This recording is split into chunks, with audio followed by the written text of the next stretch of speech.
folks, and welcome to another day in the Milky Way. And tonight we got a great show for you. We are doing some journey work, some mental healing, all with our special guest, Trina Phoenix, and my co-host tonight, Dalibor Suchy. Thank you for coming on. Thank you for having us. Absolutely. Now, I did a little bit of studying on this, and it's very an interesting subject, and I'm sure everybody out there, some people know a little bit here and a little bit there, but they just don't know the whole scoop. What is all this thing called the journey work, and how can this help us, and how do you get into it? First of all, explain what it is and how we get into it, Trina, please. Okay, well, it started for me.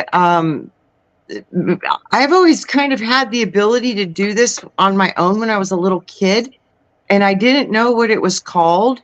And like when my friends would tell me stuff when I was little, I could kind of see what they were saying. So I knew that I could like perceive what other people were telling me, and I've shared dreams with my sister. So I had all these weird experiences about helping people from different states of consciousness, and how you could perceive so much more from those states of consciousness. So as I started learning about doing natural healing work and getting into massage therapy, energy work, polarity healing, and polarity is an energy modality that balances out the energy fields, but it's also, you talk sometimes in these sessions and you get into trauma and you go into the body, and if the practitioner can kind of see and help you, guide you through that, they can navigate you to different parts of your consciousness through your imagination. Well, when you get into these different areas of consciousness, which you don't have to be in trance, you don't have to be hypnotized, you can do this on a massage table, just relaxed and, getting into your own self. And then through certain questions, you can work with the practitioner, and if the practitioner can get you to see it from a different perspective or help you see it from a different place, sometimes you can witness healing. So it's very magical, the things you can experience with these levels of work that we do with each other. You can do a lot of this stuff on your own, but I've hit levels I could never hit on my own while working with other people. I think that the support part of it is so powerful, and it makes a big difference to have somebody guide you into a different part of your consciousness and connect with the higher part of yourself. The information that you get there, it's like Dalibor was saying earlier, Einstein, you can't solve a problem from the same mind that created it. You truly do have to get out of your own way and get into a higher place, and then you don't see it the way you saw it from just a moment ago. You see it from such a bigger, more expanded place. It's very profound what happens. And you think, oh, well, I'm just doing this in my imagination. This really can't be real. You can't affect people or change things. That's not what we've seen. We've seen people that had like trauma from like 30 years ago, from like a friend in high school who they'd never spoken to since that time, do this work and go through this trauma and get to a forgiveness and in a different perspective, and they'll get a phone call like a week later from that person. So this has some evidence of it affects the real world. Now, I didn't realize when I did a little bit of looking into this that there's practitioners out there that are registered people that guide you. They actually do this. I didn't know that was a thing. Yeah, that's what this work is. It's teaching you how to get into your own kind of meditative state to where I don't know, a lot of people, there's so many different modalities of this work. The oldest name of it is shamanic work. That's the oldest name for it. But then you have like QHHT, you have hypnotherapy, you have aurora healing. There's so many different modalities. There's different people who do different ways. and I got trained with the journey work. But it was so funny. I'd already been doing this work in healing work, and I didn't even know it was a thing. I didn't know that there was a name for this stuff, and I didn't know any of that. So once I got into the healing work, I started hearing about shamanic work. I started hearing about deep trance work, journey work, Reiki work, all these modalities. And I never knew anything about any of them before. And I was like, this is just fabulous, because this is kind of what I know. As a child, I just knew I could do these things, and I could run energies and see different things. And, you know, I didn't say a lot about it because you really didn't have words for it, language for it. It's like, oh, your energy's cocked on your aura sideways, and there's a big black shadow over your left shoulder. You know, those aren't things you could say back, you know, in the 80s. I was like, okay. So I learned a lot about this, and it was so beautiful. I went and got trained in San Diego, and I think it was 6 days. And we got trained back. I got back trained in 2004. And we learned how to do these protocols where you take people into like a light trance and basically guide them with their imagination. And you kind of just coach them along to help them get deeper into their memories and get deeper into their processes.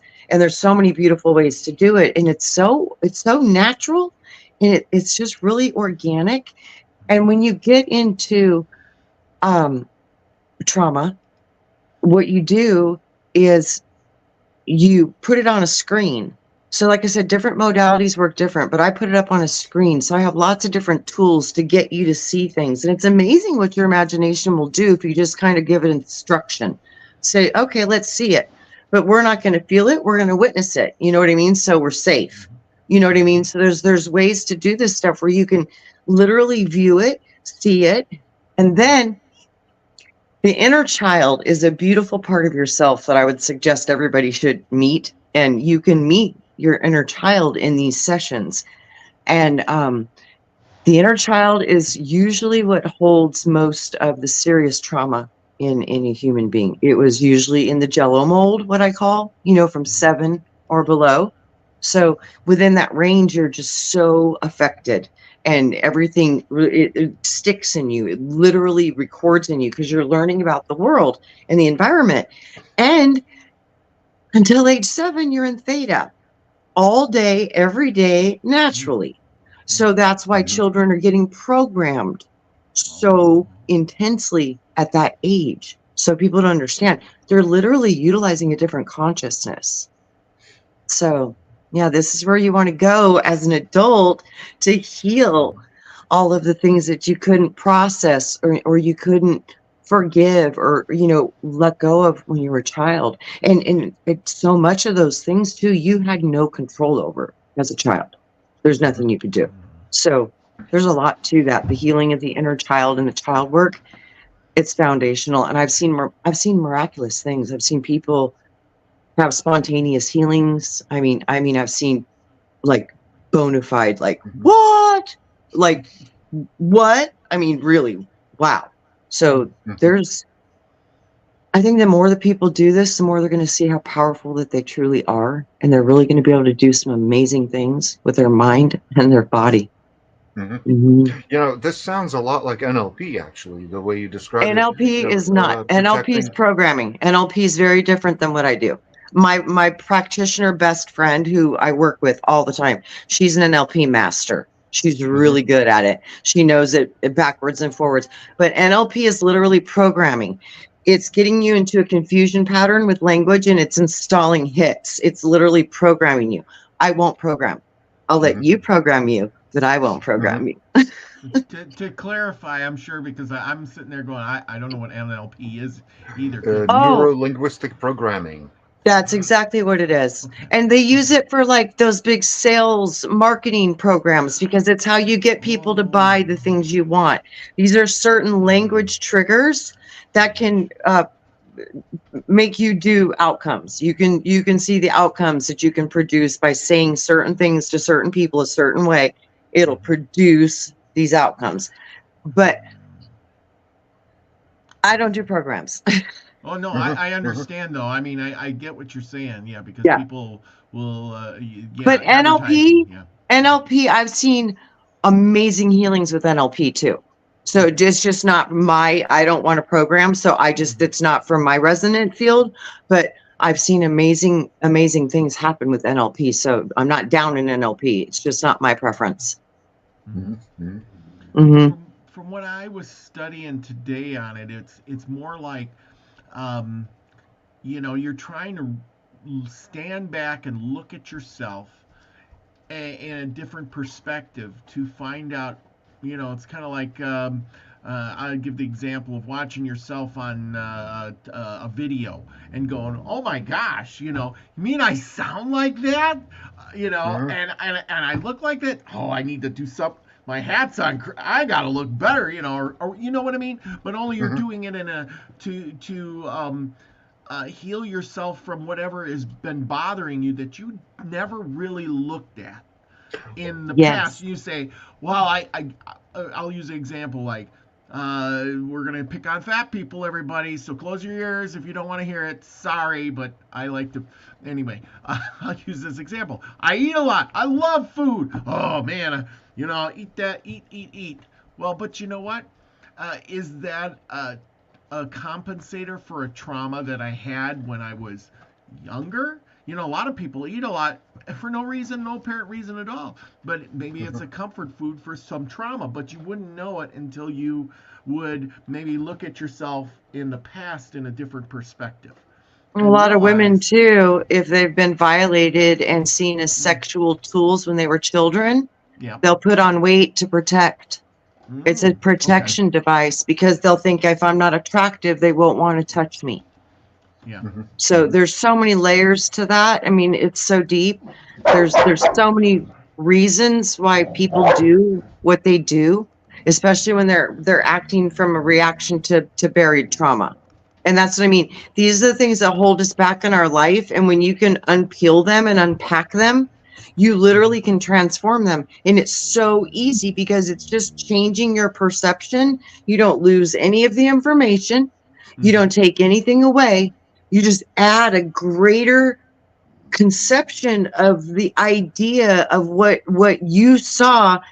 Like, for instance, I've taken people into deep trauma and say they're dealing with an abuser. And what I do is I have them in their imagination, bring their inner child into their imagination. We put the trauma up on a movie screen and we let everybody view it with the perpetrator at the meeting. We also bring in whoever you want, guardian angels, family members, whomever you want in your imagination. So you bring everybody in, you view this trauma, and then what you do, especially if it's a child, they're so precious and they're so powerful.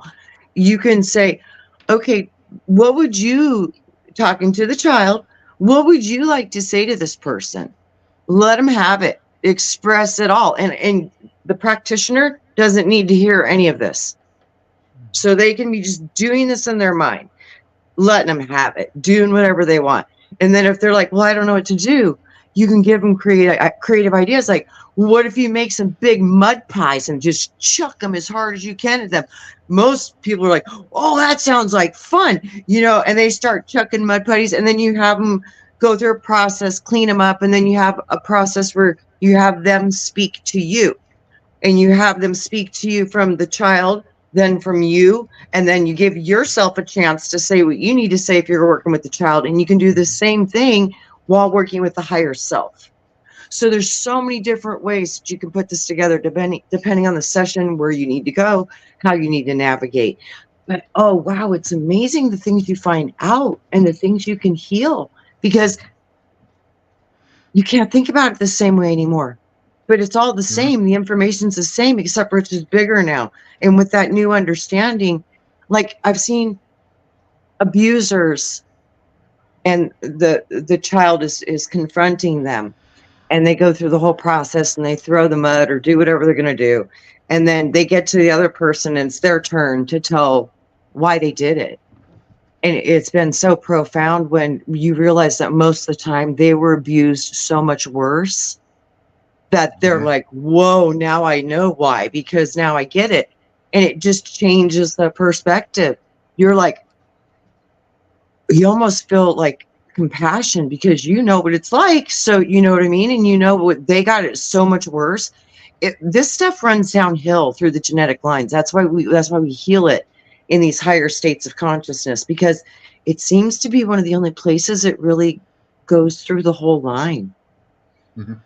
Yeah. Yeah, exactly. Imagining going through that situation, that traumatic event, through the eyes of like the perpetrator, Yes. that brings a whole other perspective to it. Because Yes. then you go through. It's just like when you're playing chess and you switch sides. You know, Yes. uh, that's the same situation. You got to do that Yes. mentally to be a good chess player because you have to see Yes. the board from your adversary's point of view to figure out what they're going to do next, right? Except in this Yes. case, you want to figure out the motivation for what happened, right? Yes. And Yes. that in and of itself is one of the aspects of healing because most of the time you figure out it's not your fault. Yeah. It's it's usually it could be your fault, but then again it might not be your fault. And either way, that revelation makes for change to be possible. You know, it's literally what they've shown scientifically when they look at this transfer that's happening. It's so beautiful because you had the information stored in one part of the mind. And then when you have that concept of expansion to where you see it from a different place than you saw it before, it's like you just have more information now. And Hmm. through that perspective shifting, that information now goes into a different part of the brain because now it's going through a different neural pathway set because the information that you have now is almost more powerful than the information you had because it's like a light bulb moment. When you have Hmm. those aha moments, that's when Hmm. you're going to hit great transformation and you'll have a change in the physical world typically when you have those aha moments. And they are so powerful and so simple to achieve. And you do it all yourself. Nobody Hmm. could do that for you. You do it yourself. So it's so wonderful when you can see something from a different position and look at something that caused you so much pain. And now you look at it and you're like, wow, I didn't even understand this the way I do now. And Hmm. now the way that I understand this, I don't have no more hurt from it. Hmm. It's just gone. I mean, you could try to bring the pain that you used to feel every time you have that thought trigger you. You can't do it. Hmm. You literally put it into a different part of your consciousness with an expanded idea of the current situation, seeing it from a different position that heals you. Hmm. And it's kind of that simple. And it's like, it's that simple. It's really that simple. Yeah, because you deprive it of the emotion attached with it, because you No, see. no, you don't deprive it at all. You actually you let it run so hard and feel it and process it however you need to. But when you can see your situation from other people's eyes, Mhm. that's when it shifts. Something happens when that happens and you see it from a different place. I mean, a different place, one you never saw before. And that's what heals you because that's when the transfer happens in the brain. It's literally, but it's See, all still there. Everything's still there. It's just yeah, but bigger now. sometimes this trauma isn't in this life, but in a past life, It works the and same way in the past life, the though, question is like, how do you know if it's a past life or the present life? because your higher self will tell you and it will Oh, it show will. you. Okay. Oh, yeah, it'll Hmm. throw it up on the movie screen. Boom. Like I said, Hmm. you can literally see it and you can, and Hmm. that was when Robert was talking about fat, that's the fat people thing. And I was like, yeah, I've had people wake up in different bodies. Hmm. Hmm. Aliens and furry monster things and bird faces and all this different stuff. So yeah, that's like I said, this is just a vessel. We have many other costumes we wear. Hmm. Hmm. Yeah, yeah. Well, Yeah. and that's the thing. And I think by looking at it a perspective of somebody else, a person like we'll just use me because I don't want to pick on anybody. But say, I'm doing whatever I'm doing, or say my shoulder hurts, or I'm fat, or I do whatever. But Hmm. I'm in denial, myself through these eyes. Hmm. You've seen people do this. They look right at something, they look right Hmm. past it. For instance, like, how they look. They look Hmm. fat, but they're like, I'm beautiful. No, you're fat. No. And they look right past. But if you've seen it from somebody else's eyes, you would go, holy cow, I need to lose some weight. My clothes Yeah, aren't and you fitting. know what? Like I I'm said, not the greatest. Hmm. how powerful is the brain? Because you have people that literally have eating disorders and they weigh 80 pounds and they see a 300-pound person in the mirror. Yes. And then Yes. you have the opposite. So see how powerful what we believe Yeah. is? We Hmm. literally see what we believe in a lot of aspects of our life. And that's another thing that's so powerful. When you can see things from a different position, it shifts the reality. It literally changes your internal reality, which affects your reality and eventually changes who you are as a personality. So Hmm. these things all build upon each other, but it all starts with the spirit. It all starts with the subconscious mind, because that's doing 95% of our reality. The subconscious is running 95% of the reality. So until you Hmm. can get into the subconscious mind and bring forth some new information, you're going to keep running the same program. Oh, Hmm. yeah, yeah, because Mhm. that's all you know. I Yeah. want to add a little bit of something to it. It's and this always brings me back to my grandma, who said when the yeah, you always go back to grandma. Grandma always had Mhm. good stories, and grandma Yeah. would say, I would always go over to her house because I took care of her for like 10 years, and I'd get there and the smoke detector would be going off, and she would be sitting there watching TV, and she'd say, and I'd come rushing in, barge in the door like, oh my God, where's the fire? You know, and she, what are you doing? I can still what? and Yep. She can't hear well, the it. smoke. She couldn't hear it, and she'd always tell me Yep. if I could just hear it one time, I would know what it sounds like. But Yeah. see, that's the thing. If Hmm. you don't know what you're looking at or what to look for, you won't know what you're looking at to Hmm. make it real. But in Yeah. somebody else's eyes, it is real because they don't have they don't have that perception, imagination of what you're imagining. You're imagining That's your it's so beautiful. Like you're showing that in the real world, how that is the same way in the imagination. She had no awareness of that smoke detector because yeah, she can't hear it. So it yeah. doesn't exist It doesn't for exist. her. Yes, that's Right. It exactly Hmm. right. Yeah, really does not exist. yeah, But it exists for you. And then you're like, yes, can't you hear that? And then she's yes, like, no, I can't hear it. But she's like, wow, I wish I could be in your reality because I can't get yeah, there. Because yeah, my Hmm. avatar's not working the same way your avatar is working. And yeah. your avatar can still hear these high pitched sounds as to where I can no longer hear these Mm-hmm. high pitched sounds. Hmm. Yep. So it's all about how, what are you able to perceive through your antennas? It's like Mm-hmm. what can you perceive? That's going to be so much of how you process your reality. It's an amazing thing to be deprived of sight or hearing or even to have these senses dulled. It literally changed the reality that you're existing in, and but you don't know it. Yeah. Hmm. Hmm. Yeah. Yeah. Mm. Nice. Yeah, you're kind of in it. You just don't know. It's like if the fish knew it was in water. You're in it. So these and Yeah. it. Yeah, you don't even know. Yeah, yeah, you're right. It'd be like if you were a fish in water, trying to explain to it what the sun and the sky is like And air, flying, trying to explain air to a like fish a in water. yeah, like a bird saying Hmm. I'm a bird, but try to have my perspective of being up here when you're down there in the water. It's yeah, totally different. Um, so, what kind of experiences have you run into that really changed people's lives dramatically, or even for yourself? Okay. These are testimonies. None of this is medical information. None of this is to be used to diagnose, treat, see your physician, always consult your healthcare providers.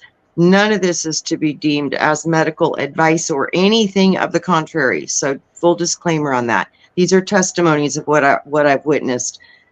So one of the most beautiful healings I ever witnessed was one of the people that had been going to all of the people at the school I was learning all of my trades at, and she would go in there for a massage. So my anatomy teacher had a massage license, and she had been doing massages on her for 9 years. And a lot of the staff and a lot of the Reiki healers and a lot of the people who worked at the school, they knew her because she was seeking healing. So I was explaining to my anatomy teacher what I did with the journey work. And she was like, you know, we have this client she's 6 months from losing all mobility in her legs. So she's going to be in a wheelchair. And I was like, well, what's going on with her?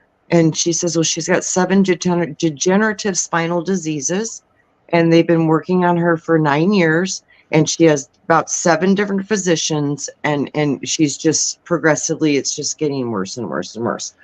So I was like, I'd love to try to help her. So I brought her in for a session, and she literally, with the use of a fairy, regenerated her spine in her neck.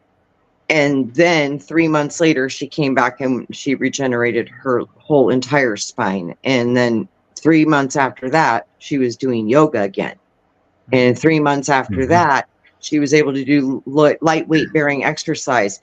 And so, it just kept getting better and better and better. So she escaped the permanent wheelchair diagnosis and went completely backwards, which was amazing.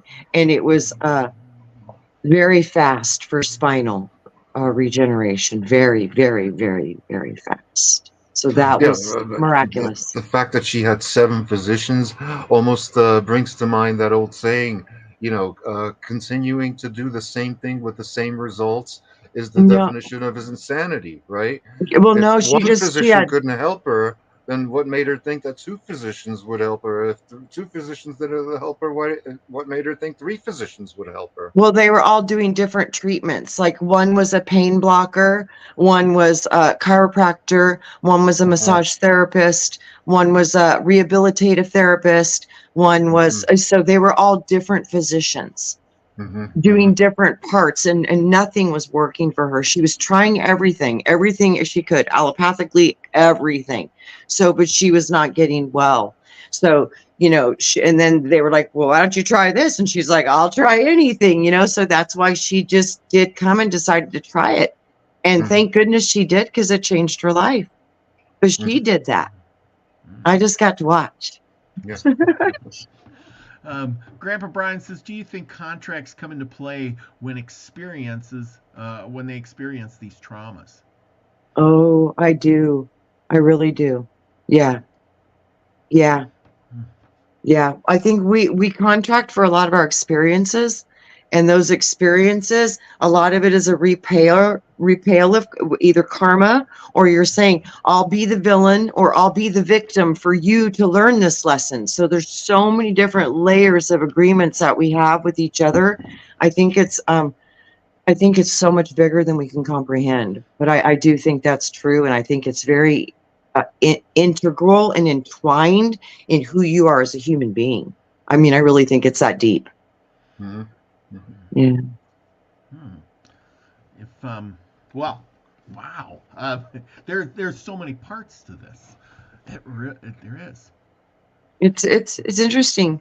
Have you ever done anything like that, Dalibor? Gone into a trance session and worked in through journeying? Did you do any healing or receive any healing? Well, yes. I went to 2 different practitioners that did past life therapy. Oh, and so I underwent past life regression, and I came to understand a couple of basic things about my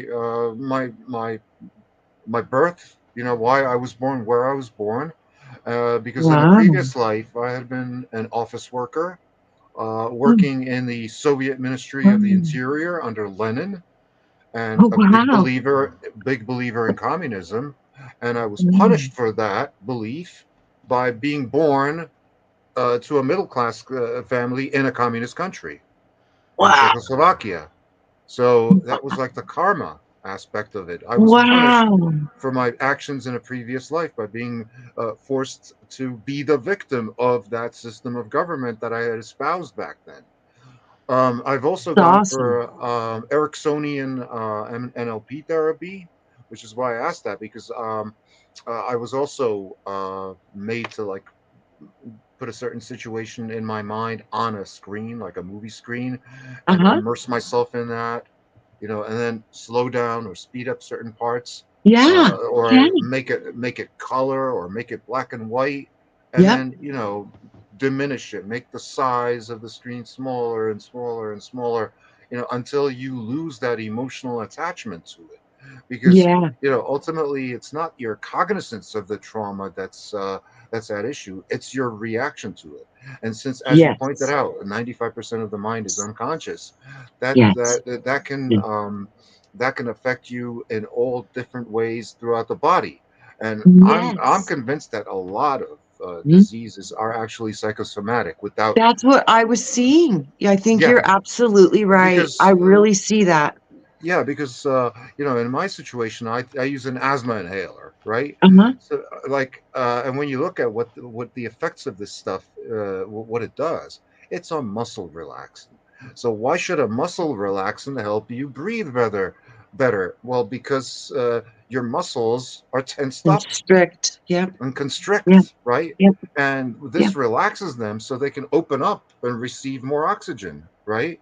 Mm-hmm. So, in other words, I think a lot of diseases are, and again, I should point out that this is for entertainment purposes only, right? Absolutely. This is not to Yeah, diagnose or treat or anything. yeah. See I'm not your a doctor doctor. only. I'm not a Yes. doctor, and I don't play one on YouTube.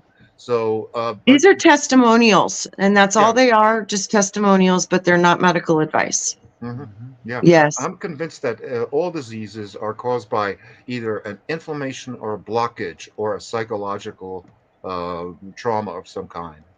A I think psychological, you, yeah. psychosomatic, in other words. Yeah. I think you could be very, like you said, though, there is past life stuff, which is really tricky because you do Sure. have stuff that you do activate from past trauma that's not even from this lifetime. And I didn't believe that at first, but I've seen too much of that now to go, wait a minute, I think there might be really something to this. hmm Even, Well, and I also contemplate, what if it's our ancestors' memories, but we bring them through us too, and that's why they say we're going to be punished for the sins of our fathers. mhm, See, that would make sense because we're taking it in with the genetic code. Not that mhm, you committed it or you deserve their karma, but no, it's part of their code, and you yeah. get that code with that ancestry. So it's like, that makes a lot of sense to me why people would have generational karma and mhm, karma that's not theirs. It's because of the literal coding of the DNA they are existing in. I was like, wow, that mhm. makes a lot of sense to me. Well, exactly. That's why you have, I mean, you as an American probably would find this difficult to believe, but there is such a thing as a national trauma, right? Where, Yeah. I was born in Czechoslovakia, and we've had a lot of these national traumas because yesterday was the 85th anniversary of the invasion by Hitler that actually started World War II. Mhm. So that Yeah. kind of that's kind of like a national bummer, right? Similarly, we had the invasion of 1968 by the Soviets, which Wow. was less of a bummer. But all in all, when you consider it, I'd say that the invasion of 1939 was a lot worse because, like, what, 6% of the population was killed by the Germans, right? And this is like collectivized trauma that every Yeah. single one of us who was born in that territory feels, either directly because you have family members who died directly under that system, I do or have family it's like members actually that died.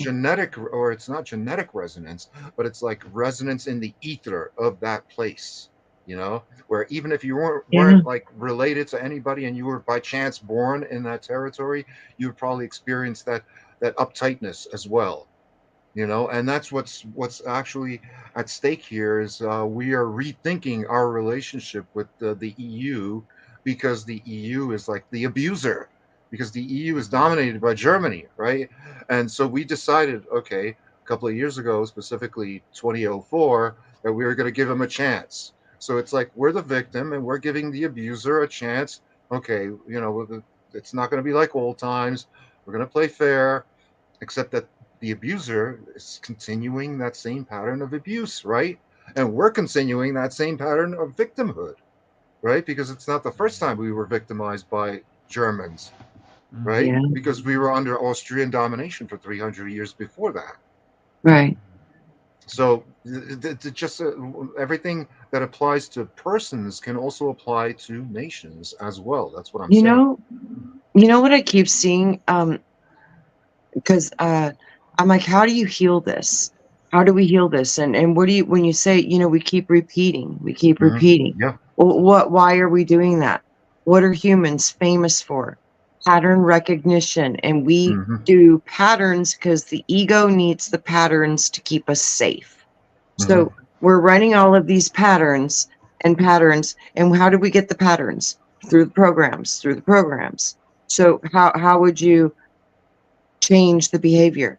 You have to break the program. And the only way to do that is to go into the subconscious and make sense of it all in a way that works for you. Because none of us are going to see the same and do the same. It's all different. And that's the beautiful part of being a face of God. Because we're all different faces of God. It's the same thing. So all these different perspectives and all these different worlds we're living in, because your world is not like my world is not like Robert's world, but we're all living in the same world together, but we're experiencing completely separate, individualized, reality-based bubbles.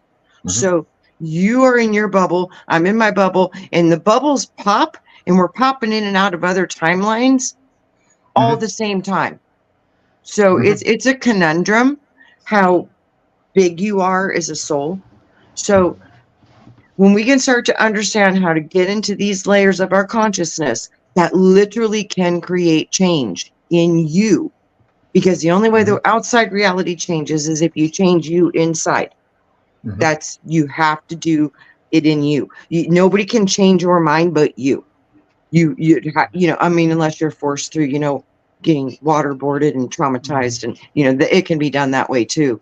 But a normal, natural process, you kind of have to work at it, because your ego is going to want to keep you exactly where you are, because right now it knows that. Yeah, that's what it knows. It's scared to change, and when you try to change anything, it's going to throw a temper tantrum, get a little freaked out. But that's okay. You just calm it down and tell it you're driving, sit back and watch how it's done. In other words, a bad situation is preferable to an unknown situation. That's basically what you're saying. Yes. Even if that situation sucks, yes, because you know you can deal with it somehow. It's not enjoyable. So I get that. But it's so true. We are creatures of habit. We really, really don't like change. It scares the shit out of the ego, and it freaks out, and that controls the logic, pulls you all out of your intuition, your creativity, your intuition, and your heart and your gut, because you totally go into the self-preservation pattern must be restored for me to feel safe mode. It's so proven. That's the reason for things like ritual. Right? Yes. It's the ritual that is a typical example of that. It's repeated over and over again, and it's basically to provide a sense of security. Yes. Right? Even though, like, for example, in Christianity, lots of rituals. None of them are mentioned in the Bible. Nowhere does it say in the Bible, like, thou shalt celebrate the birth of Christ by chop down a tree and bring it into your home. So funny. It's so weird, because, like I said, everything we're doing is a product of our program. And then everything that our subconscious is running is a product of the conglomeration of what you've perceived in the reality since your birth, and what you've inherited in your coding from your ancestors. Yeah. So that's why there's no two to the same, because the blending has been so different through so many different aspects of creation. It's so beautiful because none of us are the same. We're all unique sparks of creation, projecting a different part into this universal construct that we're existing in. And y'all are powerful, beautiful beings. And when we can start to heal our own trauma inside of ourselves, and when you do that, you heal your generational line automatically. So, and if you can identify the things in your line, generational stuff, you can literally go into those and you can literally work those processes out with the ancestors. There's so many different ways to do this because your imagination has all potential. And that's the true essence of the creator. It has all potentials. But the thing is that the whole free will thing, you have to choose. Okay, well, how can you choose properly if you can't connect to the proper signals from source that inspire, fill you with spirit, inspirit you, air, father, fire, breath. We get inspired through the creator. The creation manifests. Creator inspires. So until we can redirect the antenna, we won't be able to get the inspiration that we desire because we're stuck in our ego logic brain, having trouble to be heart, mind cohesive, where we're interpreting both. And the more of the internal work you do, the more brain cohesion you get, and you start to be able to do the stuff in a conscious walking state. You can be like, whoa, I'm snapped out emotionally. How do I get balanced? What's wrong? Where is this? What's inside of me? You start looking at things very differently, and you always go in. Mm-hmm. See, I think a lot of these, a lot of the reasons why people make bad choices is because they're operating from that unconscious, mechanistic or ritualized system, right? They're not even thinking about it; they're just reacting, right? In order to avoid these traumatic situations, I've noticed from my personal life that anytime I've had something like that happen to me, it was always my fault, and it was always because I wasn't living up to my highest moral values. In other words, those values that I would expect not only of myself, but of other people, right? The chief among them is the do unto others the way you would have them do unto you, right? Yeah. And when you fail to consider that, or in other words, stop to think about it and just react mechanistically, that's when you run into problems, right? Because you're not exercising your free will. Because if you were exercising your free will, you would choose the path of no trauma, right? You wouldn't choose trauma consciously, you would choose no trauma. You know, I used to think that really all the way, but now I think about the whole Earth experience and how this is an experience of contrast. So to go into contrast is literally meaning you're going somewhere to experience everything that you're not. Could be. Yeah. That's why I call it the consensual reality application protocol, or CRA. Yeah. Right? So I think we come here to experience trauma because we can't. And when we're in our true spiritual essence, there is no trauma. You can't die. You have no fear. You can't do it. It's just like two friends playing chess, right? They're not really in conflict. They're just playing a game of chess. Yes. And we're coming at each other because somebody has to play the role of the villain. And somebody has to be the hero. We have to have the contrast, or we couldn't play cowboys and Indians. Yeah, and in chess, it's black and white, right? Right. As I say, we got to have the contrast, or we couldn't play games. So, with unity consciousness, you can't have a strategized move on the board because they know what you're thinking. Yeah. And it won't work. Yeah, it won't work. That's what I said. I think Earth is specifically to be traumatized. Yeah, that's why you're born with amnesia. That's why you're born with amnesia. and we got to experience death. And we really think this is what we are. So we're very attached, and it's a traumatizing experience. And we go through levels of hell on this planet. So, it without this contrast, we couldn't experience any of that. Nothing. So yeah, I think we need vacations in between, some for a long time, because we go through a lot of trauma, but the trauma can't ever hurt you. It can only inform you.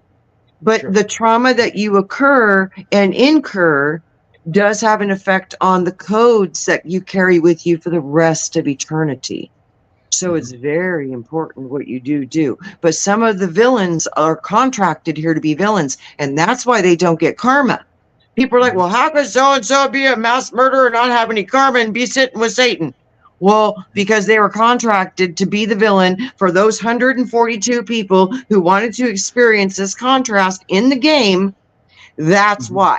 Now, the one that just decides to just go cuckoo and kill people, that's going to be different. They're going to incur karma. See what I mean? You can have the same event with totally different outcomes. Yeah. Exactly. It's a conundrum. So does this mean, this is a good question, they say to the coming of the new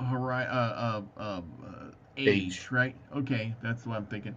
Okay, we're coming to the new age, and in order to get to the new earth, we have to stop thinking as individuals and have to because the world is all about, I'm just saying, like, the world's all about me. It's me. I don't care what you do or you do or you do. But we have to realize that we're all connected, and at that point our consciousness all have to be on the same thing, not about me.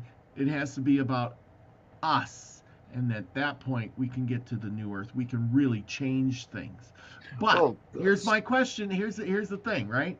So everybody talks about this changing, but wouldn't that, what you're talking about, Trina, about the bad guy, the good guy, wouldn't that stop these experiences? Because now that's what we're here for. And then it would be null and void. There would be no experiences. Yep. Well, see, what you're mentioning, Robert, is actually the difference between the Eastern philosophies and the Western philosophies, right? The Western philosophies are all about me, whereas the Eastern or Chinese, Japanese, or Hindu is all about the collective, right? Yeah. Because they have a different mindset that created those philosophies. But what I contend is that the Western mindset of me is imperfect because we're not even doing that right. If you were really truly selfish, you would be a super highly moral person, because on some level that anything immoral, anything that violates the rights or values of other people, right, is going to have consequences to yourself, right? So if you were truly selfish, if everybody was truly selfish, the world would be a much better place than it is today. But we're not even doing that right. That's what I'm saying. Yeah, they just can't get to that elevated consciousness, though, to understand that what they do to other humans will affect them. They don't believe it because they think they're untouchable because they're only in their own ego existence. They don't see that. They truly don't. That's why it's like in the Bible, they're like, Father, forgive them, for they know not what they do. Man, I've been shown that 100 different ways, 100 different times, that people really don't know. Like, there's so much they truly, really do not know. It's like, would you be angry? Because I was really upset, and I was asking, the creator about all kinds of stuff. I was like, well, why would you let them do this? And that's not even okay. And, this place is stupid, and you got people starving, and this is a bad job. You need to rewrite this thing. It's broken. I would have real big problems with the whole world because it was just not good for me. And, he was like, you come here to learn, and you come here to choose either to be a not nice person or a nice person. You got to figure, I'm like 5 years old. Okay, so this is the language that I'm being used. You choose, you're going to help people and be nice, or you're just going to steal your toys from your friends and you're going to beat them up and take their stuff. You will Mhm. choose which one you want to be. Do you want to be the hero or do you want to be the villain? Because you get to be whatever one you want, and there's going to be villains. So I Mhm. knew when I was a little kid I was going to be facing villains, and I did. Mhm. But you come here to choose these things, and you have all the choice. You can do whatever you want, but there will be consequences. But you get to choose whatever you want here, and that to me was kind of amazing Mhm. because my intuition, when I ever wanted to do anything, I literally internally, when I was a child, I would consult my higher powers, and I would be like, hey, is that okay? Like, I knew to Mhm. ask. I knew to get guidance, and it'd be like, that Mhm. might not be a good idea. Sometimes I'd still jump off the roof anyways, Mhm. but at least I knew I was consulting. When we get Mhm. older, we forget that. We're all about self. We don't realize that we need to check in with the higher frequency system that we really do have. So Mhm. Yeah, and also you have to keep in mind that you don't have all the facts. You don't have all the information. no, we don't know. Sometimes like something that looks bad, right, Yeah, turns we out don't to know. be like in your best interest. And sometimes Yeah, that realization can be instantaneous. I'll give you a yeah. really good example. These glasses that I'm wearing right now, the day I bought them, I was fixing the furniture hinges on kitchen cabinets, Uh-huh. right? They're kind of like wonky, so Yeah. I was trying to fix one, and the spring popped out, and it Ooh. made like a big dot right in the middle of my lens, and I was like, "Oh shit, that sucks." Brand new glasses, and they're already like destroyed almost. And then I looked at them. I took them off. I looked at them, and I was like, "Oh my god, that's in the direct center where my eye was." In other words, these glasses saved my eye. Wow. And Yeah. in other words, I was actually grateful for my glasses being destroyed. Yes. You're like, better them than my eyeball. Yeah, Yeah, exactly. absolutely. What great protection. Yeah, Yeah. absolutely. That, Mhm. like the thing you were saying, people don't know. Mhm. That's what the creator was showing me. He's like, when you're here, you literally don't know. Don't know. Like Yeah. the amnesia. I didn't have a word for amnesia when I was that little, but literally he would just do this. You don't know. Like you Mhm. don't know. He would do that, which now I know meant the veil. You Mhm. can't see through the veil of your own physical body. Mhm. You can't see through anything but the veil of the physical human body. But I knew there was more than that, and I could see bigger than the human physical body. But he kept telling me it won't be like this. You won't be able to do this as easily when you get older. And I knew I could lose it. And I think Mhm. that's why I tried so hard to hold on to it, because I knew that I was going to probably lose it. And he told me almost everybody does.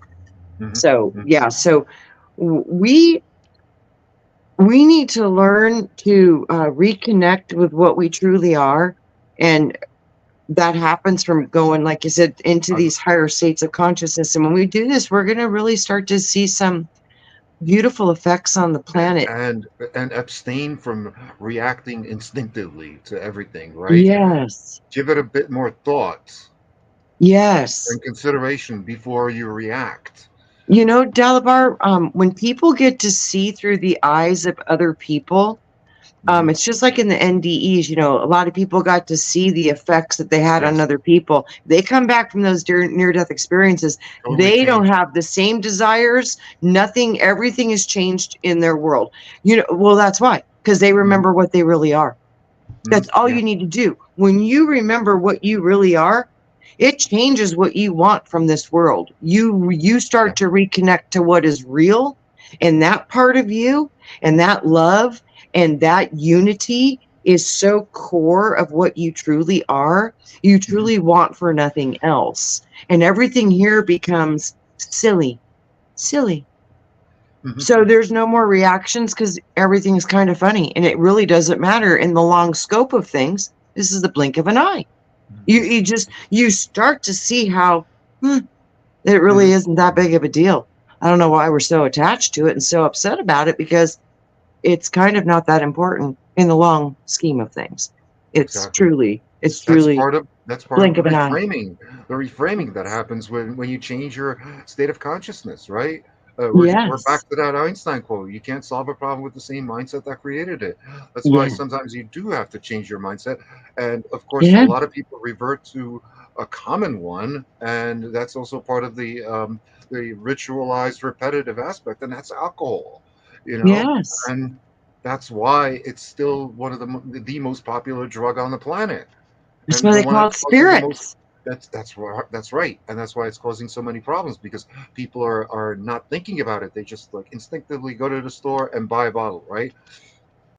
I And think the thing, alcohol is really powerful for spiritual interference. I've noticed that it's yeah. really powerful for that. Very Mhm. powerful. Yeah, and it can open you up to external spiritual influences That's what I mean. because when I you're let's Yeah, say you're sleeping, right? yeah, You're sleeping, you can still hear, to a degree because you can yeah, be awakened from your sleep by something that you hear, like a doorbell or whatever. But if you're drunk and passed out, you're unconscious. You're so yeah, unconscious that you can't be awakened by like a doorbell or something. And when you are unconscious, that means your spirit isn't in the body, which means it can be taken over by a nefarious spirit. And let's say that spirit enjoyed in a previous incarnation this intoxicating feeling of alcohol, and it seeks it vicariously through your body, Oh, right? I've seen that happen. I've Mm. Where literally seen that happen. yeah, Yeah, where you're taken over either completely or partially by the spirit of someone who was an alcoholic in a previous life to make you the experiencer for them. Mm. Mhm, I've seen that. I've mhm. had to throw the demon on the couch and say, "Get out of my Yeah. friend, and you will not be partying in this body, and you are Mhm, going to lay down, or I'm going to knock you down. One of the two, but we're going to have an agreement right now, and you're going to go night night mhm. for real." Yeah. Yeah. Yeah, because no, that was not my friend. And Mhm. no, and she was passed out, and then all of a sudden she woke up and she was not the right person. I was like, oh boy. And even the other people that were there that have known her whole life, they said the same thing. So it was not just me. Mhm.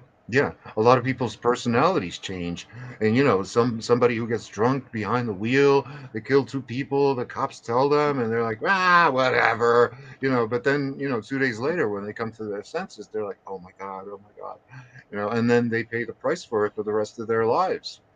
Yeah, yeah, Yeah. yeah, yeah, Yeah. yeah. Oh. It's a Oh hard man. one. That's a Yeah, very hard one, especially if it gets a hold of you. It's a very hard one to play with, but Yeah. it can be done. And I just saw, I think John said he was having a dealing with alcohol, and it's like, find support, change the environment, and the only way to get through this is to change what you think about the world and change what you think about yourself, and you can do that. So just hmm try, and I wish you great success, and I wish you wholeness and balance and love and joy. Well, Kindness. I myself had my own problems with alcohol, and what I my strategy was I didn't just change that. Where along with that, I changed a whole bunch of other stuff, and that was the same day that the day I quit alcohol was I should say the week that I quit alcohol was the same week that I switched from Windows to Linux, and it was the same day that Trump got elected in 2016. Wow. So Wow. three major things happening at once. Which, yeah, that's That interesting. Which is, you throws people changed your because internet, you it changed your computer system. totally to That's a Linux, representation of your your mind. mind, yeah, and that Yeah. throws you off. That throws you off Wow. that habitual way of dealing with things, right? Yes, Because it it totally does. It throws you discombobulates you. off. Yeah. That's exactly right. See, you were hmm creating a massive change in your programs Yeah. so you could create the change in your reality. That's brilliant, Dalibor. That's Literally. brilliant. Really And brilliant. That's how it works. For believe it real. or not, changing to Linux after being a Windows user for the past 25 years is more disconcerting than you can imagine. I literally was walking around like in a daze. I walked out into traffic and almost got run over by a car. You Wow. know, I almost felt like I should have like a hat that says new Linux user, Right. I'm in some type of a coma trance. Can you Yeah. please alarm me for safety issues? Yes. Yeah. Yeah. Wow. See, Hmm. that's Wow. unbelievable. Hmm. Yeah, wow, is right. Yeah. Well, Uh, but you're right. You have to, if sometimes you have to create some chaos. Maybe that's the wrong word, but I think it Mhm. is. Chaos brings change, mhm. and by changing things up or the changing world around you, you can make those changes because you want to get back. Well, we talked about before, people like stability, they like the Mhm. same old, but That's when it why starts getting changed, when you're you steadfast in your ways, you're stead in your ways. You're way stead, right? Yeah. mm-hmm, That's a play on Wasted. words. Yeah. Yeah. Wasted. Yeah. Hmm. yeah, sometimes a little shaking can go a long ways and make Hmm. things better. That's why that's why when they have wars or things like that or catastrophes, new Shakes it up. invention yeah, new inventions are come Yeah. about. Hmm. Yeah. New ways of doing things, new systems come out, and Hmm. Yeah. I mean, look at the Swiss, right? The Swiss have had peace in their country for the last 550 years. And what have they invented? What have they ever invented? The cuckoo clock? yeah, 550 years ago. Yeah, 550 years ago. Yeah. Yeah. Whereas, most inventions come from like the other countries, right? Like everybody else. Hmm. Yeah. Yeah, yeah. So, Mm. yeah, our society is, or people in general, I should say, things are going to get shaken up here. Yeah, Yeah. You listen to the because news; they're we've shaking now. allowed immature people power over us, right? None of these people that rule over us are people we actually admire. Back in the day when you had kings and queens, people would admire them, right? Nowadays, who admires the president of the United States? Nobody. You know what, though? I think that's part of our evolution of consciousness. I think literally part of our program is about worship. Hmm. Then, be it a politician, be it a celebrity, be Hmm. it, well, it doesn't matter. You could utilize whatever you'd like. But I And really think that's part of what we are as humanity. And I think we're evolving past that. Because, yeah. when you're a child, you need to look at your parents. You're looking at the grown-ups around you, trying to figure out how to navigate the world. And, you can't tie your shoes and you can't brush your teeth, and they have to help you. So you're looking up to these leaders to Hmm. guide you and help you on your way. Well, I think we're at the position in the consciousness of the evolution to where we're getting into a little bit more of like, um, not quite yet adolescence, but Humanism. close, where they're Okay. starting to get an identity of self. We're starting to remember that the ultimate authority and the ultimate approval that we were seeking, which we thought it was from some scary thing outside of ourselves, wanting not to piss off or do something wrong. Now we're starting to understand that no, it's about ourselves. And if we're Hmm. proud of ourselves or if we're disappointed in ourselves, we're starting to feel like it really doesn't matter because it's really all about me. And that's not a selfish way. It just means that, wow, whatever I do or whatever I feel or whatever I'm expressing or perceiving is affecting my physical reality. And nobody It does. else can get in my bubble but me. So ultimately, nobody else can fix it but me.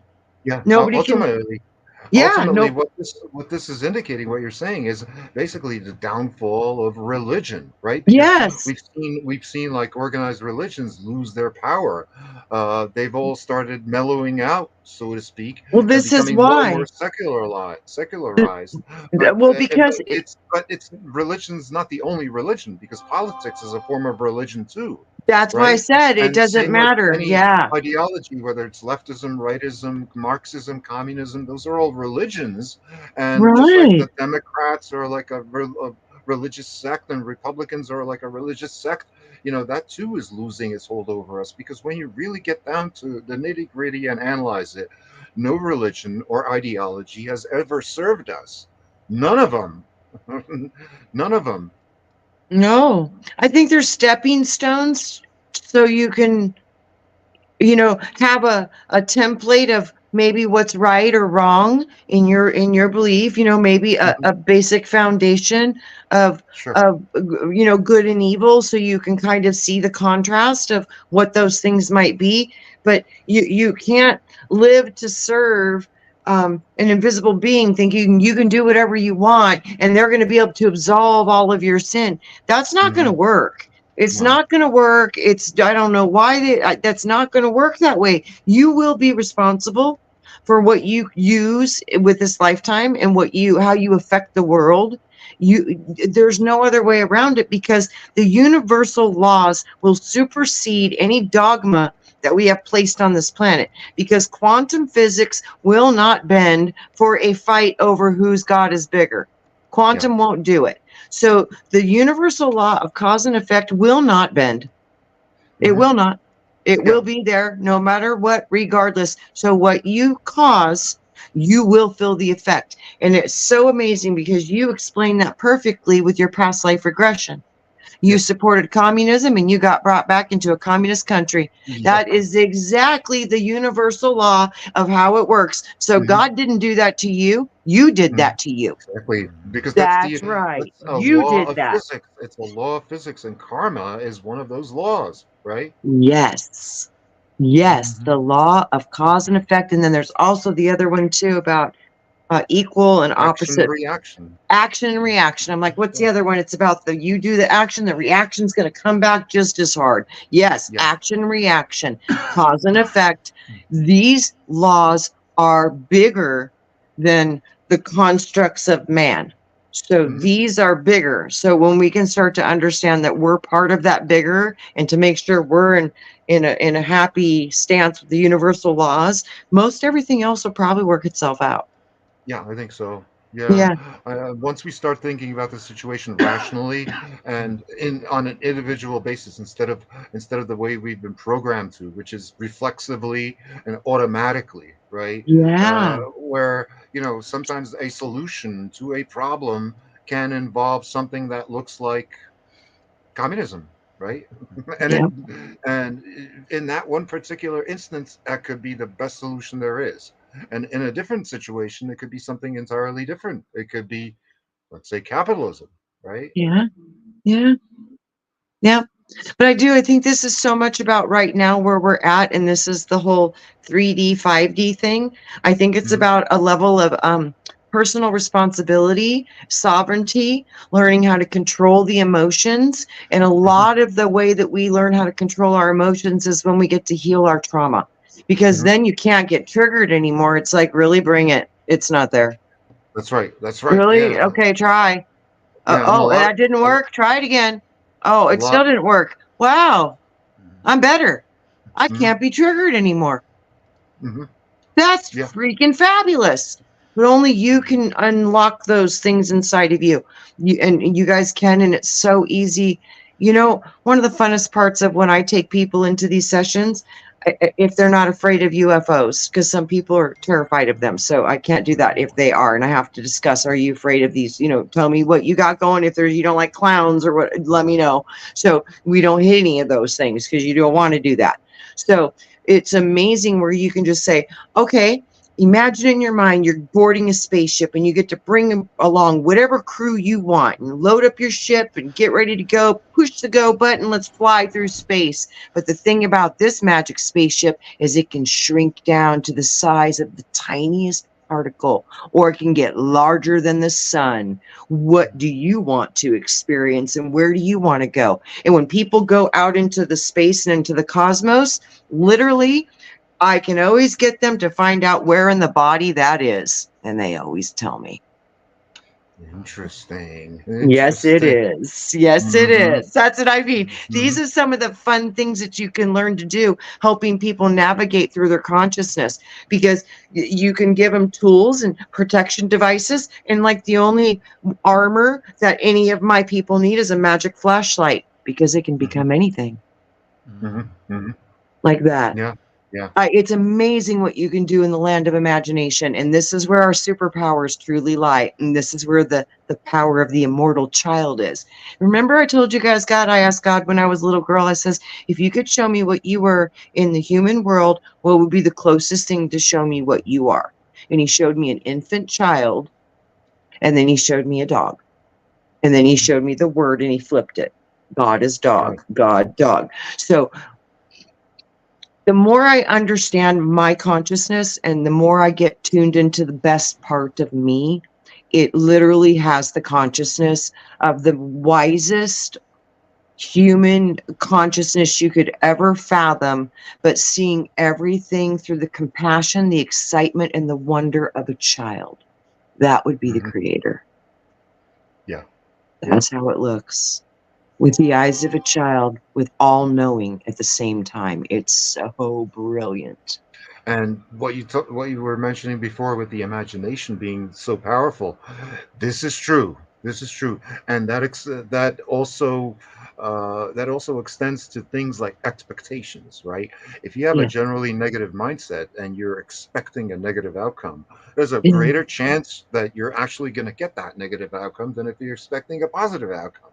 Yes, creator being, you are that powerful. You will manifest that which you believe. Yeah, and especially if like your past experience serves as your guide. Well, program. In my situation, I've had abnormally good luck in everything I do, and I'm expecting good luck, and I get it, right? Yeah, it's because you believe it. At the same time, every time it happens, I'm like, oh my god, I can't believe this happened. I mean, I'll say that. You know why? Because you never lost the excitement of a child, the anticipation, the excitement, and that's why it just keeps bringing it in and bringing it in. And first of all, because you expect it, and you believe it. I mean, I firmly believe that if I were to play the lottery, I would probably win, right? But my dad did too. He literally believed if he played the lottery, he would win. He literally had a dream. He said, go to the store, buy 100 tickets. He won the lottery. He did. Wow. Yeah. My mom goes to the casino every single time she goes, I'm going to win tonight. Every time she wins, every time she expects it, she knows it, and she does it on command. Like that. That's the thing. I have that mental block. I refuse to support gambling because I believe that it is not a virtue. It is a vice. And I don't support the lottery. I've been to casinos before. I've never played any casino game in my life because I don't believe in that, right? Right. So you're going to lose every time you go in there. So just don't go take your money. Yeah, no, don't do it. I'm not doing it. No. See, my parents, neither one of them are gamblers.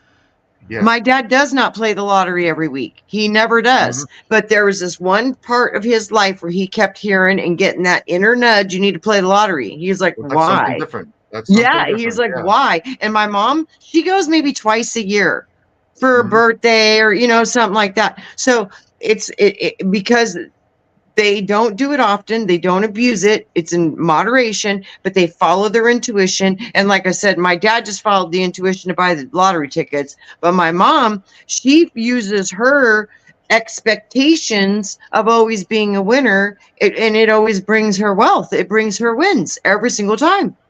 It's what you believe. You're really gonna manifest it. And when you see the world not manifesting what you think you're projecting, then you need to understand the subconscious is running a program that you're not aware of, and you need to find out what that little booger is and pull its plug. A wise man once said that a gold miner will find gold, a doctor will heal, a UFO hunter will find UFOs. And all because that's what they do. That's what they believe they want to do, and they're going to do it. And that's it's also that. And sometimes your greatest success is in a place where everybody else has been there, done that. I'll give you a good example.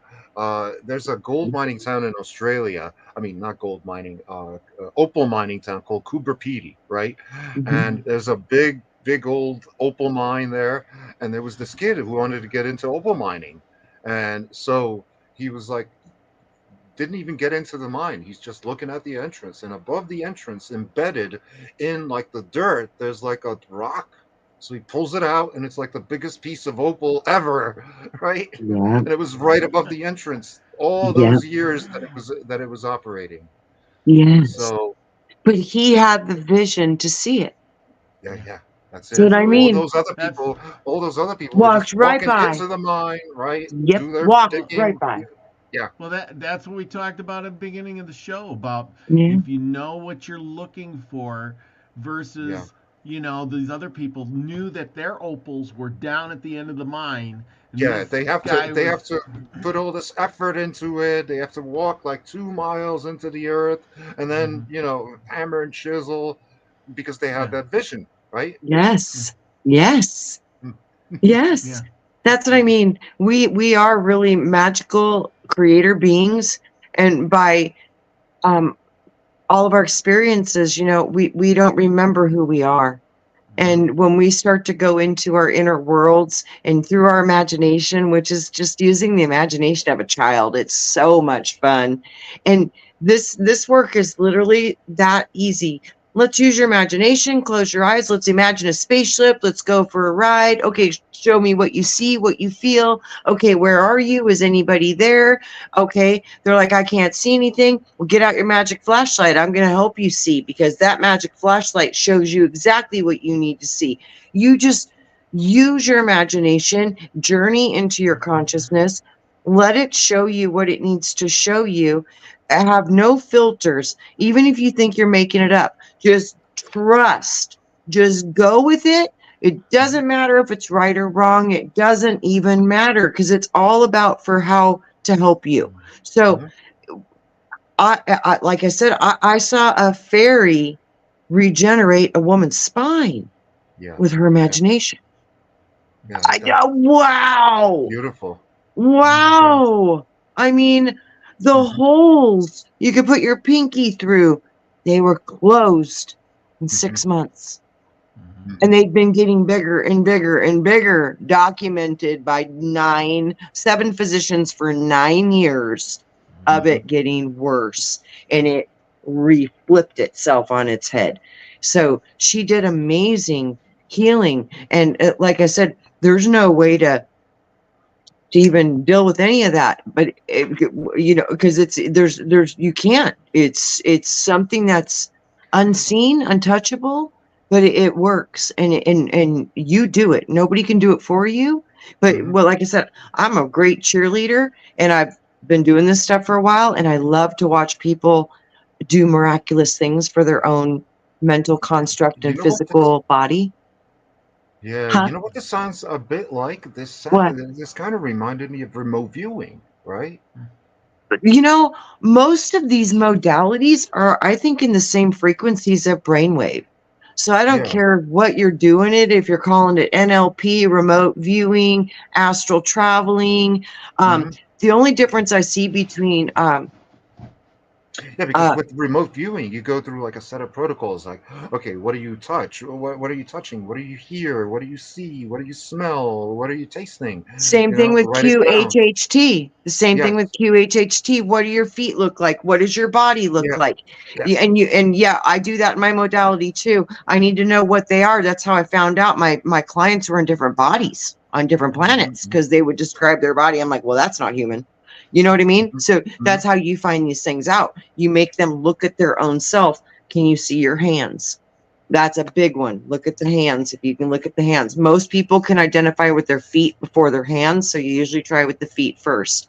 So Hmm. yeah, these are very key elements to get you into the imaging. See, this is what it's doing. It's connecting you with the images of that data stream. So Hmm. you're Hmm. connecting through a filter of consciousness it's coming from you somehow, some way. It's literally all coming from you, from your oversoul, higher self. It's coming from you, but you're able to perceive it now.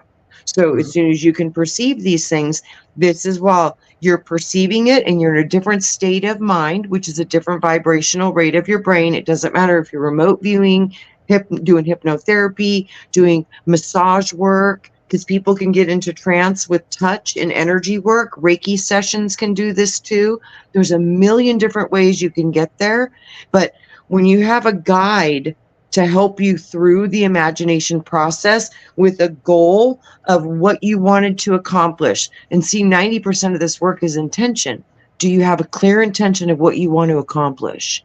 Mhm. And that's a big part of it. So the more The you other know, yeah. Well, the other thing to keep in mind is that every single one of us in this body has a different sensory modality that's going to work for them, Yes. right? And Yes. that's why, like Yes.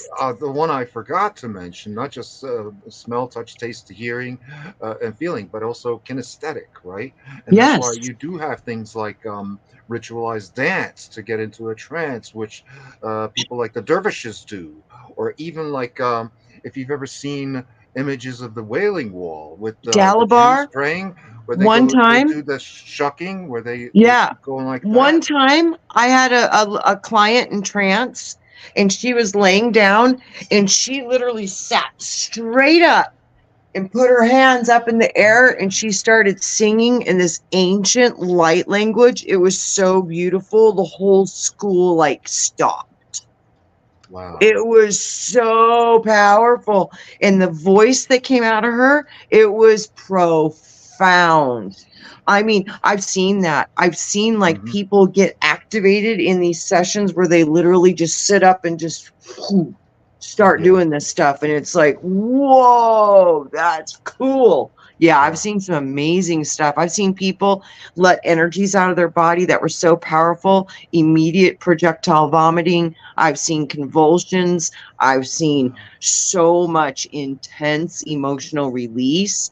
I've seen Mhm. people primal scream. Like I've had to tell the neighbors, no, there was nothing inappropriate happening at the house, and tell them what I do so they know, you know what Mhm. I mean? Because, yeah, like you see such beautiful releases with this type of work. And it's some of the deepest work I've ever seen. I get into fight with physicians sometimes because, I have a lot of them are very good friends of mine and even family members. And, some of their same patients they've been seeing for 15 years.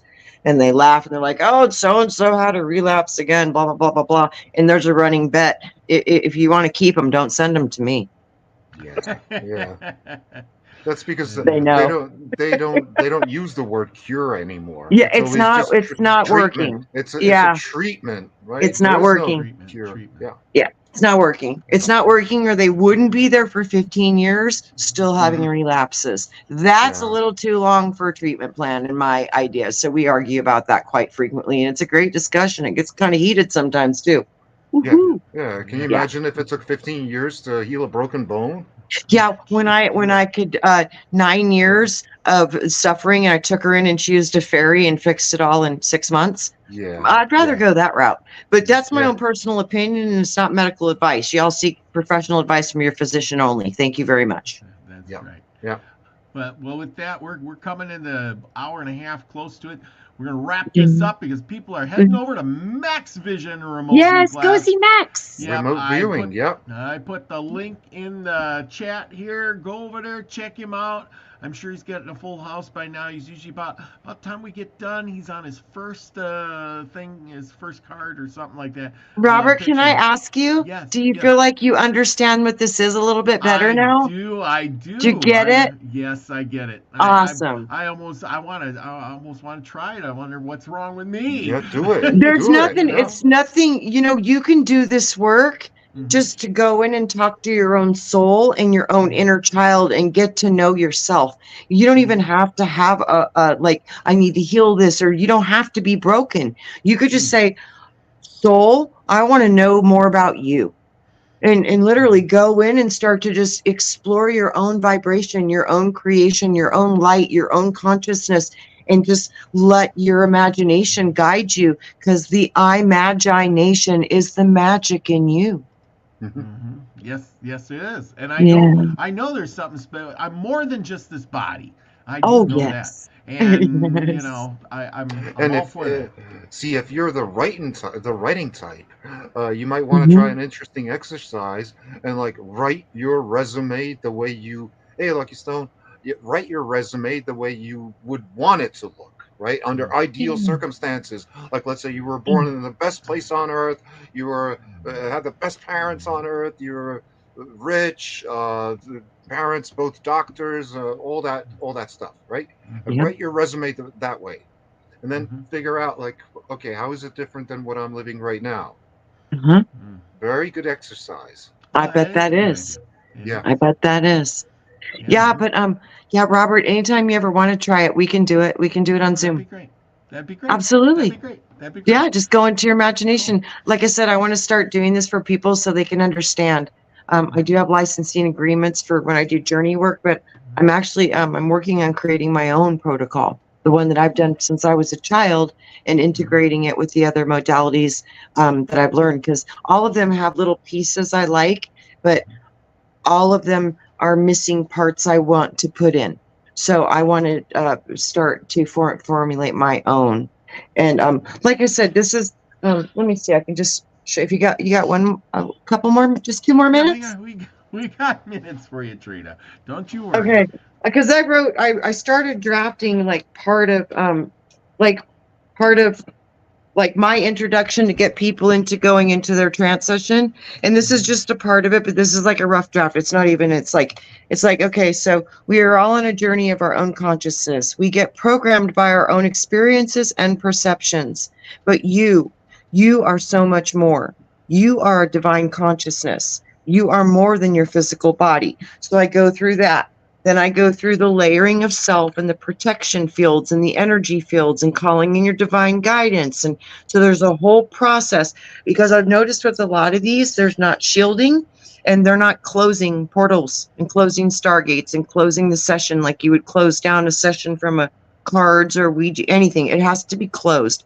So like there's all these things that I've learned over 25, 30 years of doing this stuff now that I want to integrate into what I'm doing. So this is a great time for me to practice on integrating these new safety measures and protocols into a consistent system as I build it before I integrate it and make it my own.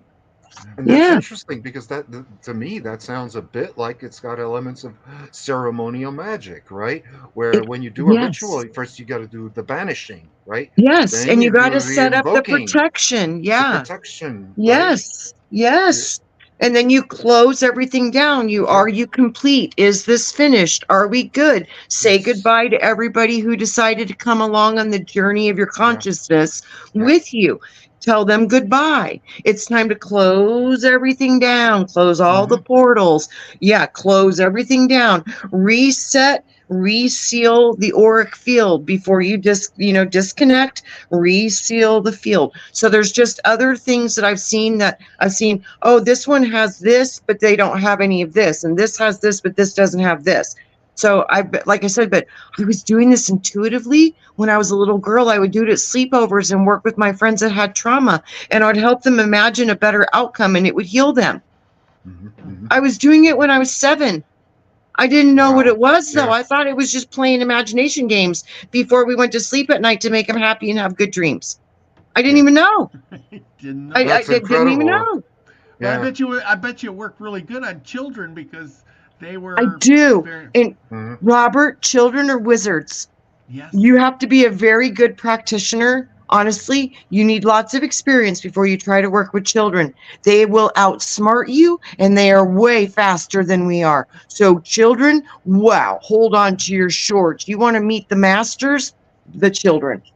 I've never seen anything like it. They can do in 15 minutes what a big person takes like an hour and a half just to start breaking into. The kids are like one and done next. Yeah, They're like, you're like, well, hold on a minute. Where are you at now? What are you doing now? Yeah, well, I'm already here. I'm like, when did you leave? They're fun. They're fun and they're magical. Oh, the children are so much fun to work with. So much fun. Well, they're the closest from the other God. side. Well, yeah. I mean, they've had very little time. They're so-called. They're literally immigrants fresh off the boat. Yes, they are. They're so smart. Yeah. They still got the old country. Yeah, I'm like, if we could just do it like they do, all of us would have all of our trauma handled in one weekend. We would just do 5 sessions. We'd blow out like 20, 30 hours of crap in 10 minutes. The kids are like that. Seriously. So, yeah, like I said, I work really good with kids. That was one of the things they said when I was in school. They're like, we don't know how you can hold this frequency and how you can keep up with the children, because they can run as fast as they want because I'll catch them. And I'm really good at it. And I can see kind of where they're at, and I can feel where they're at. And I can feel if they're in trouble, and I can feel if they're seeing something scary because it hits me in my solar plexus. I literally, I feel it. So I'm very connected that way. So like I said, you got to be a very strong practitioner to work with the children because, wow, they're advanced. Oh, wow, are they advanced. Yeah. And they're fast. Yeah. Well, Very yeah, fast. children have imagination all the time. Right now, right. That's what I mean, Robert. They're still like, right now, let's do this. And- Oh, you want me to throw my petties? Oh, yeah. And I'm going to bring out my airplane with my jetpack. And oh, yeah, they're amazing. And then, They're of course, us older people, we're like, imagination? I got to live in a real world. Right. And that's our greatest, that was the whole plan. Yeah. That's how they ruined us. That's exactly how we got lost. We got lost because we forgot how to keep connected to the most important part of what we are as creators, and that's our imagination. And imagination is creation, and creation is God, all that is. So we need to reconnect to that. And it's really easy, and it's so much easier when we walk with each other hand in hand to do the work. Yeah, beautiful. Absolutely. Absolutely. Well, it has been a fun night, and I thank you both for coming on. Remember, go over to Max Vision Remote View. Link is in the chat right now. Catch you. And thank you both for coming on tonight. This has been great. I want to try it out. One of these days, I'm going to have a deal that I will call. I feel you, Robert. But when you do, let me know, because I think you'd really enjoy this. And you know what's so fun?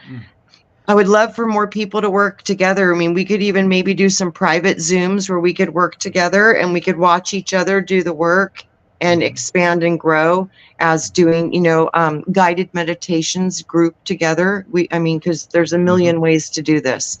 And I think that would be amazing. And the more of us that learn how to do this, the more of us can help other people. And it's really profound how powerful this work can be if it really puts a transition in the mind that benefits them. It'll change their whole life. It really will. I've seen it a lot of times. So great. Remember, everybody, go out and do something nice for somebody, anybody, even if it's a smile. They're free. And that makes you feel good. Spread a little joy and love around the world, because it's the only way we're going to get through whatever's coming. And then we'll heal ourselves. Start small and we'll work up. Remember, everybody, go out and be the frequency you want to receive. Love you all, everybody. Peace, everybody. Love you.